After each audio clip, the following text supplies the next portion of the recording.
বিশেষ খবৰ পুনৰ অসম আৰক্ষীক লজ্জানত কৰিছে এগৰাকী আৰক্ষী বিষয়াই এবাৰ যুৱতীৰ হৈতে উদ্ধাৰ কৰা হৈছে থানা চৌহদৰ কোঠাত এগৰাকী আৰক্ষী বিষয়াক বিবাহিত আৰক্ষী বিষয়াগৰাকীৰ অনৈতিক কাৰ্যত লিপ্ত হৈ পৰিছিল তাৰ পাছতে স্থানীয় ৰাইজে হাতেলতে ধৰা পেলাইছে আৰক্ষী বিষয়াগৰাকীক লৈ আহিছো বিশেষ খবৰ আৰক্ষী বিষয়াৰ অনৈতিক কাৰ্য পুনৰ খাকি পোছাকত দাগ লগালে এগৰাকী আৰক্ষী বিষয়াই এইবাৰ পুনৰ অসম আৰক্ষীক লজ্জানত কৰিছে সুঙাজানৰ ওচিয়ে এইবাৰ অসম আৰক্ষীক লজ্জানত কৰিছে সুঙাজানৰ ওচিয়ে ওচি নুৰ জাহাংগীৰ আহমেদৰ কোঠাত উদ্ধাৰ কৰা হৈছে যুৱতী হাতেলতে ধৰা পেলাইছে স্থানীয় ৰাইজে থানা চৌহদৰ কোঠাত স্থানীয় ৰাইজে উদ্ধাৰ কৰিছে যুৱতীগৰাকীক আৰু আৰক্ষী বিষয়াজনৰ বিৰুদ্ধে এতিয়া এজাহাৰ দাখিল কৰা হৈছে আৰু আৰক্ষী বিষয়াজনক নিলম্বন কৰাৰ দাবী জনাইছে ওচি নুৰ জাহাংগীৰ আহমেদৰ কোঠাত উদ্ধাৰ কৰা হৈছে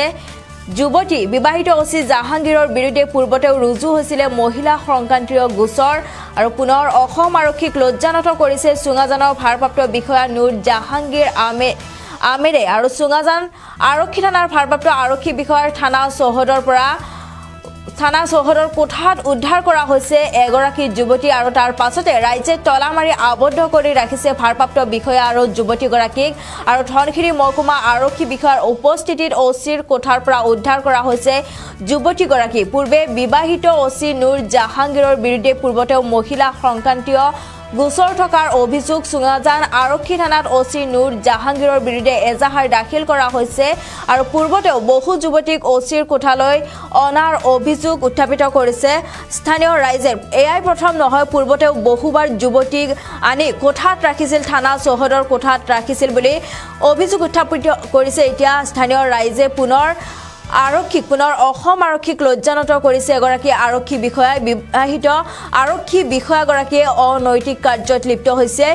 এগৰাকী যুৱতীৰ হৈতে এবাৰ উদ্ধাৰ কৰা হৈছে হাতেলতে ধৰা পেলাইছে স্থানীয় ৰাইজে আৰু এয়াই প্ৰথম নহয় পূৰ্বতেও বহু যুৱতীৰ হৈতে এইদৰে কোঠাত আনি ৰাখিছিলে আৰক্ষী বিষয়াগৰাকীয়ে থানা চৌহদৰ কোঠাত বহুতো যুৱতী লৈ আহে আৰু এনেদৰে ৰাখে তাৰ পাছতে এতিয়া স্থানীয় ৰাইজে হাতেলতে ধৰা পেলাইছে আৰু উদ্ধাৰ কৰিছে যুৱতীগৰাকীক প্ৰথমে ৰাইজে তলা মাৰি আবদ্ধ কৰি ৰাখিছে ভাৰপ্ৰাপ্ত বিষয়া আৰু যুৱতীগৰাকীক আৰু তাৰ পাছত ধনশিৰি মহকুমা আৰক্ষী বিষয়াৰ উপস্থিতিত ওচিৰ কোঠাত উদ্ধাৰ কৰা হৈছে যুৱতীগৰাকীক আৰু পূৰ্বেও বিবাহিত ওচি নুৰ জাহাংগীৰৰ বিৰুদ্ধে মহিলা সংক্ৰান্তীয় গোচৰ থকাৰ অভিযোগ বিবাহিত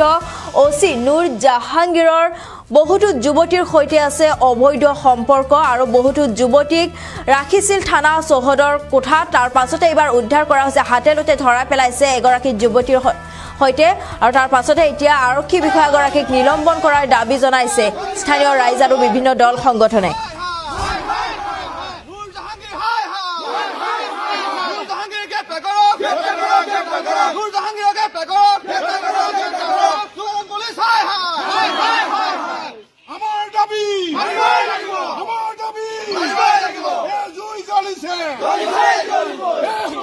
নাৰী কেলেংকাৰীৰ লগত জড়িত নুৰ জাহাংগীৰ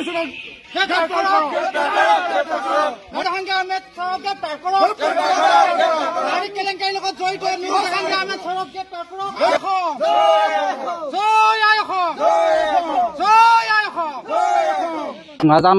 অঞ্চলৰ আচলতে অসম নাগালেণ্ড সীমান্তৱৰ্তী অঞ্চলৰ এখন থানা সুঙাজান আৰক্ষী থানাৰ ভাৰপ্ৰাপ্ত আৰক্ষী বিষয়া নুৰ জাহাংগীৰ আহমেদ ওচি মহাশয় আচলতে এনেকুৱা এটা ভয়ানক কাণ্ড তেখেতে সংঘটিত কৰিছে আজি দুটা দিনকৈ ধৰি আচলতে এগৰাকী যুৱতীক আচলতে থানাৰ তেখেতে কোৱাৰ্টাৰ ভিতৰত নাৰী নিৰ্যাতনৰ নিচিনা এটা ঘটনা ইয়াত সংঘটিত কৰা ইতিমধ্যে আমি দেখা পালোঁ আৰু ইয়াত আহি পিনি আচলতে আৰক্ষী প্ৰশাসনে যুৱতীগৰাকীক ইতিমধ্যে সোধা পোছা কৰিছে কিন্তু আমি আপোনালোকৰ সংবাদ মাধ্যমৰ যোগেদি আচলতে অসম প্ৰশাসনৰ আৰক্ষী প্ৰশাসনৰ সঞ্চালক প্ৰধান জি পি সিং ডাঙৰীক আমি এটা কথা আমি আহ্বান জনাইছোঁ সুঙাজানবাসী ৰাইজ হিচাপে যে যিহেতু এই আৰক্ষী প্ৰশাসনৰ ইয়াৰ পূৰ্বে আচলতে এনেকুৱা ধৰণৰ নাৰী নিৰ্যাতনৰ ধৰণৰ ঘটনা আচলতে সংঘটিত কৰি আহিছে বুলি আমি ইতিমধ্যে গম পাইছোঁ গতিকে অতি সোনকালে আচলতে এই আৰক্ষী প্ৰশাসনজনক আচলতে নুৰ জাহাংগীৰ আহমেদ ওচি মহাশয়জনক আচলতে তৎকালীনভাৱে গ্ৰেপ্তাৰ কৰিবৰ কাৰণে আচলতে উচিত শাস্তি প্ৰদান কৰিবৰ কাৰণে আমি সুঙাজানবাসী ৰাইজ হিচাপে আমি দাবী উত্থাপন কৰিছোঁ আমি ইতিমধ্যে গম পাম যে আচলতে সৰু পথাৰটো এগৰাকী মহিলাৰ এটা গোচৰত আচলতে তেখেতৰ হাজবেণ্ডে আমি গম পোৱাত আৰ্মি চাকৰি কৰে আৰু তেখেত নথকাৰ সুযোগ লৈ পেলাই আচলতে নাৰাংগী ছাৰে যিজন ইয়াৰ চুঙাজান থানাৰ OC মহাশয় তেখেতে আচলতে হাজবেণ্ড নথকাৰ সুযোগ লৈ পেলাই সেই নাৰী নিৰ্যাতন নিচিনা এটা ঘটনা তাত সংঘটিত কৰিছিলে আৰু তেখেতৰ ওপৰত ইতিমধ্যে কেছ এটা ৰুজু হৈ পেলাই SP কাৰ্যালয়ত আচলতে পেণ্ডিং হৈ আছে। গতিকে এনেকুৱা ধৰণৰ বিভিন্ন আচলতে অভিযোগ আচলতে নাৰীৰ লগত জড়িত থকা অভিযোগ আচলতে আমাৰ ওচৰত আহি পৰিছে। গতিকে আমি এতিয়াও ইয়াত যিহেতু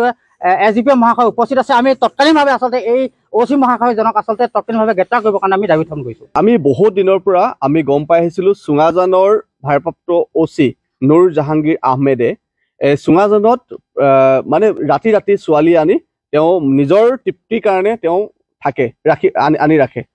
আজি তেওঁক আমি হাতেলোতে আমাৰ কেইবাটাও সংগঠনে আজি আমি ধৰিছোঁ। আমি গোপন এটা খবৰত আমি গম পাইছিলোঁ তেখেতে এনেকে ধৰণে সৰু পথাৰত যেতিয়া আছিল তেখেতে সৰু পথাৰতো এনেকুৱা ধৰণৰ এটা কাম কৰি তেখেতে ছাছপেনশ্যন হৈছিলে। কিন্তু এই চুঙাজানলৈ আহিলে OC হিচাপে ইয়াতো একেটাই কাণ্ড, তেখেতে ৰাতি ৰাতি ছোৱালী সোমোৱাই তেওঁলোকে আজি আপোনালোকে যিটো দেখিলে সেই সেনেকুৱা ধৰণৰ কামবিলাক কৰি থাকে। গতিকে আমাৰ স্পষ্ট চুঙাজানবাসী হিচাপে স্পষ্ট এটা কথা যে এই OC জনক অতি শীঘ্ৰে ছাছপেনশ্যন নহয় চাকৰিৰ পৰা নিলম্বন কৰিব লাগে। যিজন OCয়ে যিখন চৰকাৰে নাৰী সুৰক্ষাৰ ওপৰত চৰকাৰে পদক্ষেপ লৈছে সেই চৰকাৰৰ বিষয়ববীয়া আজি OCয়ে আজি নাৰী ক'ত সুৰক্ষা দি ৰাখিছে। যিহেতু নুৰ জাহাংগীৰ এজন বিবাহিত পুৰুষ, তেওঁৰ পত্নী আছে, আজি পত্নী থকাৰ অৱস্থাত আৰু এগৰাকী মহিলা আনি তেওঁ ৰুমৰ ভিতৰত সোমোৱাই ৰাখিছে। আৰু আমাৰ ল'ৰাবিলাকে ৰাইজে আজি তেওঁক তলা আবদ্ধ কৰি SDPৰ অহাৰ পিছত চাবি খোলা হৈছে। গতিকে এইটো এটা ছোৱালীজনী ৰুমৰ তেখেতৰ ৰুমৰ পৰা ওলাইছে। এইটো OC room, Nur Jahangir OC room. গতিকে এটা সাংঘাতিক ধৰণৰ এনেকুৱাবিলাক কাম তেওঁ আমাক কোৱা মতে তেওঁ গুৱাহাটীৰ পৰা আহিছে। তেওঁ কৈছে যে মই গুৱাহাটীৰ পৰা আহিছোঁ, কিন্তু আৰক্ষীৰ তদন্তত ওলাব এই প্ৰকৃততে এই ছোৱালীজনী কোন হয়, কি কাৰণে ইয়াত আহিছে এতিয়ালৈকে আমি গোটেই কথাখিনি অৱগত হোৱা নাই। কিন্তু আৰক্ষীৰ তদন্তত আহিব এই ছোৱালীজনী কি কৰে আৰু ক'ত থাকে, ক'ত ঘৰ। মূল অভিযোগটো এই OC জনৰ ওপৰত আছে। যিহেতু এজন OC হৈ পিনি এখন থানাৰ ভাৰপ্ৰাপ্ত OC হৈ পিনি আজি তেওঁৰ ৰুমত নাৰীৰ সুৰক্ষা নহয়, আজি নাৰীক তেওঁ যিটো ধৰণে ব্যৱহাৰ কৰিছে তেওঁ সুৰক্ষিত, আজি নাৰী সমাজ সুৰক্ষিত নহয়। তাৰ কাৰণে আমি সকলো ৰাইজে আমি নিন্দা প্ৰকাশ কৰিছোঁ। গতিকে তেখেতক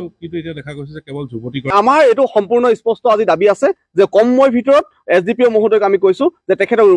ৰুমৰ ভিতৰৰ পৰা বাহিৰলৈ আনক আৰু বাহিৰত ঘূৰা পোছা আপুনি কৰক। ছোৱালীজনীক যিটো ধৰণে কৰিব পাৰিলে সেই OC জনকো কৰিব লাগিব, কিয়নো তেওঁ এজন ক্ৰিমিনেল হয়, তেওঁ যিবিলাক কাম কৰিছে তেওঁ ক্ৰিমিনেল হয়। তেওঁক আনিবই লাগিব। আৰু যদি অনা নাযায়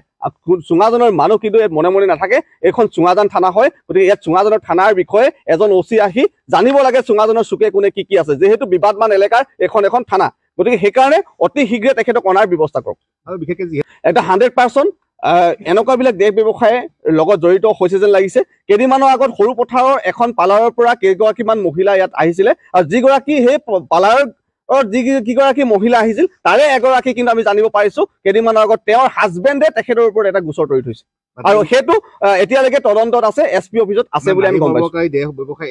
এই সাংঘাতিক ধৰণে আমাৰ এটা সন্দেহ হৈছে নুৰ জাহাংগীৰ এজন নাৰী দেহ ব্যৱসায়ীৰ লগত জড়িত, আৰু ইয়াৰ পৰাই চাগে ছাপ্লাই দিয়ে তেনেকুৱা আমাৰ এটা সন্দেহ হৈছে।